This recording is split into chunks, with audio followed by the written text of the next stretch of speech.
Hello everyone, this is Danny from creatingawebstore.com, and in this tutorial I'm going to show you how to change the background of an image. I'm actually going to be showing you a couple of different techniques that I will use because as you can see this image is a bit difficult to work with due to the blonde hair here and due to the sun and all those light background colors.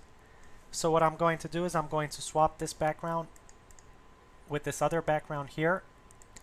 And to start, what I'm going to do is I'm first going to use the background eraser tool, and afterwards I will be using some other techniques to get rid of the rest of the background. So to start, if your layer is locked, simply unlock it by double-clicking it. Next, we're going to choose the background eraser tool here. And what we're going to do is we're going to select sampling once, and we're going to select contiguous for limits. And for tolerance, I have it at 6%, but I can actually change this depending on the areas that I'm working with. For example, areas that are difficult to distinguish from the background, you would want to go with a lower tolerance level. And areas that are easily distinguished from the background, there you would want to raise the tolerance level because you wouldn't have to worry about getting into too much of the actual foreground when erasing. So you can also choose a brush size. Smaller brush size might work better around areas with fine details, but it will also take you longer to clean up the background. So what I'll do is I'll use a brush of maybe 15, and now I'm simply going to click my mouse and simply just go along the hair right here. I can actually go a little higher in brush size to say 30. Let me try this. Yes, and I'm still not doing any damage. Now, if you end up doing any damage, what you can do is you can always undo. And the reason I'm clicking and not dragging while holding the left mouse button down is because I'm actually getting more done by clicking. Now, if I were to raise the tolerance level, I can probably drag, but since the color is light of the hair here, I would probably get into the foreground as well. But we can try to raise the tolerance just a bit and see what happens.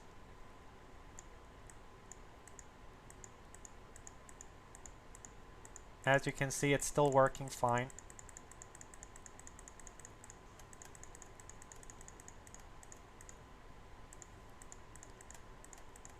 Again, if you ever run into problems, you simply just lower the tolerance a little bit and you'll be fine.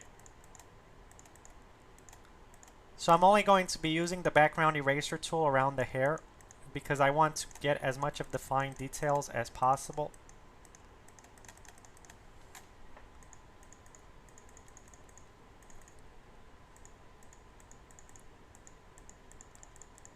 And when we swap the background, when we can see how all of it looks a bit better, that's when we'll actually use some other tools to clean up the rest.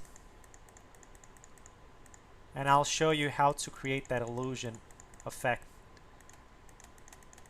towards the end of the video when I actually get to the part where I replace the actual background.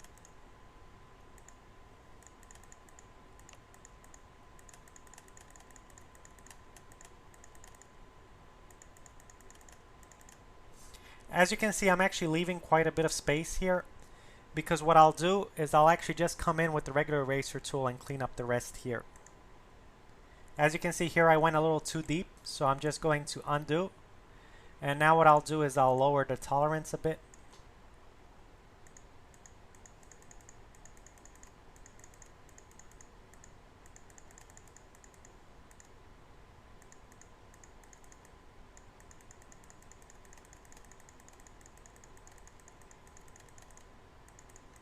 And here I can raise the tolerance.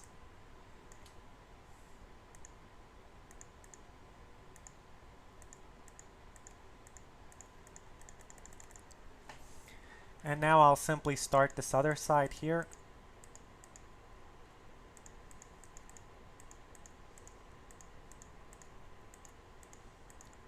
And once I get finished with the hair, the rest is actually going to be a lot easier.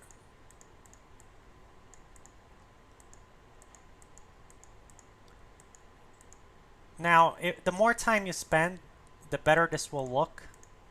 I'm doing, I would say, a good job, but I could do a better job if I had more time on my hands. But since I'm shooting a video here, I'm trying to keep this video somewhat short. So I'm not going to do an excellent job, but I will do a very good job. And now what I'll do is I'll go right here and I'll make sure that the quick selection tool is selected. And now I will simply hold down my left mouse button and simply drag along her hand. And these areas right here where I went a little too far in, what I'll do is I'll hold down the Option key on my keyboard because I'm on a Mac. If you're on a Windows, you're going to want to hold down the Alt key. And I'll then simply hold down my left mouse button and I'll simply push this way to fix this area right here. And for the watch, I'll do the exact same thing here. So I'm going to zoom in a bit for you so that you can see things a bit better.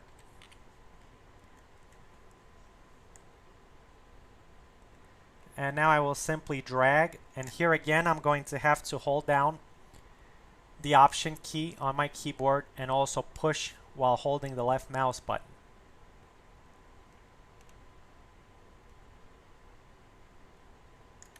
Note that here I actually have a brush size of 4 pixels.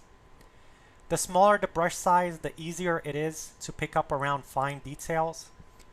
The larger the brush size, again, that's where it starts going in a little deeper and you can't actually catch all the details as well. For example, around the sleeve here, I can actually go higher.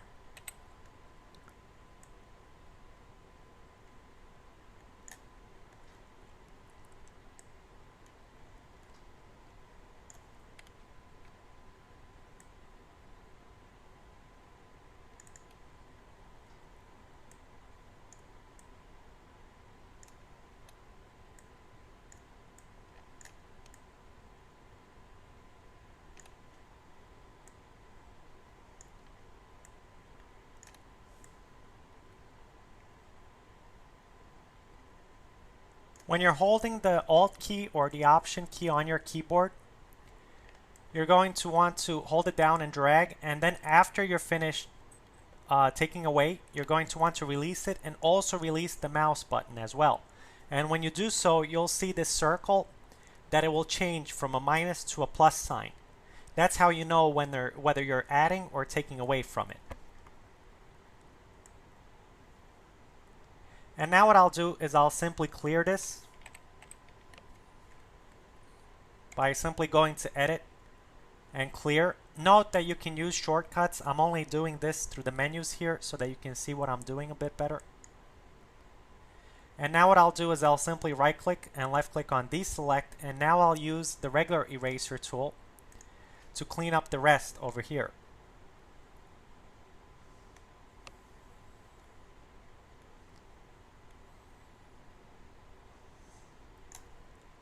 And I'm simply going to change the opacity to 100% so that I can get all of this.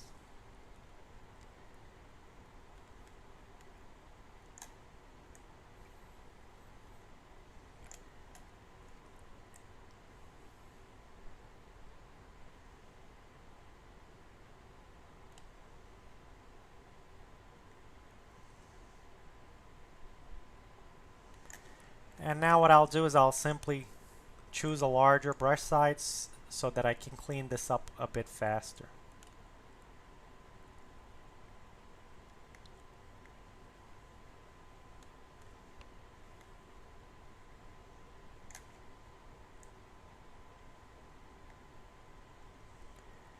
And now I'll simply take my new background by going to the tab here, and I'll unlock this image by double clicking it. And then I'll select the regular rectangular marquee tool here, and then I'll simply hold down the left mouse button and drag down and simply select the new background. And then I'll go to Edit and Copy, and then I'll simply paste. And now I'll simply move the new background beneath the layer with the girl in it.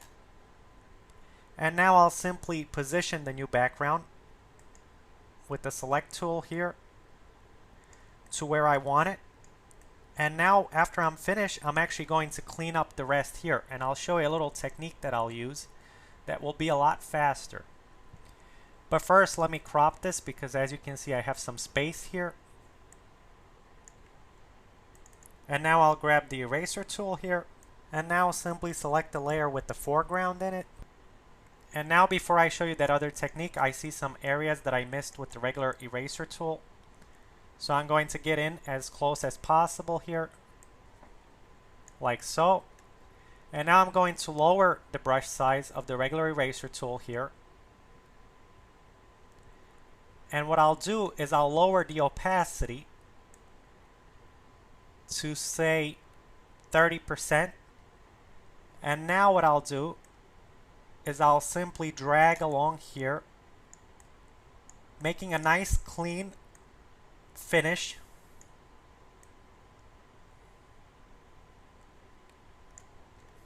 Without actually having to worry about taking away from the picture.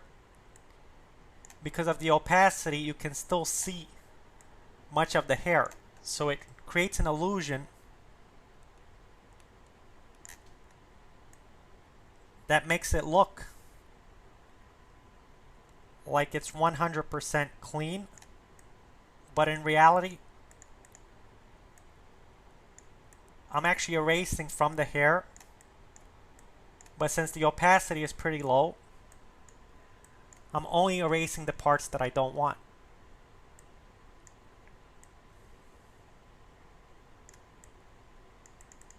Like so.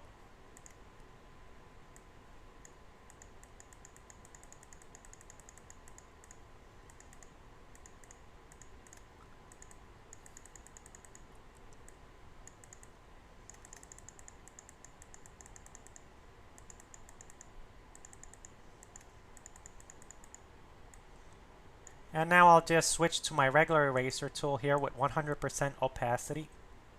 And I'll just clean up the excess around here.